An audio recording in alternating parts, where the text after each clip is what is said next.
In this lesson, we're going to take a look at the address book tab in the Bitseeds wallet application. And the address book is very much like you would think of an address book in an email program. It's just a list of addresses that you send to. And anytime you send something through the Send tab, it will automatically add the recipient's address to your address book. So you don't have to ever actually really use this to add an address manually, but you can do so if you want to. So if you're on the tab, at the bottom you'll see a new address button.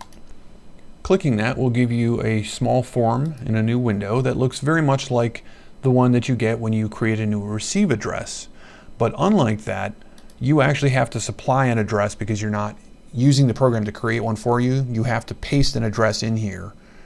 So I'm just going to hit, as I mentioned before, Control V on a Windows PC, Command V on a Mac. We'll paste in whatever address is in your clipboard and then give it a label. Let's call this demo. But you do have to fill out both of these, and you hit OK. And then you see we now have demo, and this address is listed in my address book. Unlike receive addresses, which you cannot delete, with this address book, you're not really creating or deleting the address itself. You're just removing it from your address book. So you do have a button to delete it if you wish.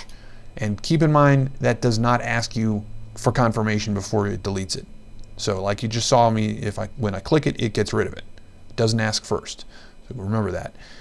And then let's just make that again. Put that in there so you can see something. One last thing. We'll call demo again. Add this back in. And then if you have one highlighted and you want to see the QR code, that's this, you will get this window which gives you the address down here, the label, which you can edit, and it gives you the QR code. So if you had, let's just say, you wanted to send from a different computer, or maybe a iPhone or Android phone app where you can scan QR codes, you'd be able to scan the code this way.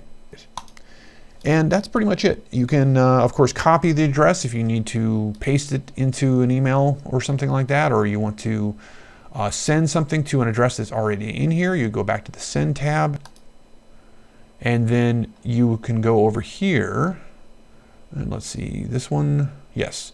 This button will give you a list of everybody that's in your address book. Click once, and hit OK, or double click it, does the same thing, and you'll see it's put in the address, it's typed in the label for you, and then you can just type in the amount and send. And that's the basics of the address book.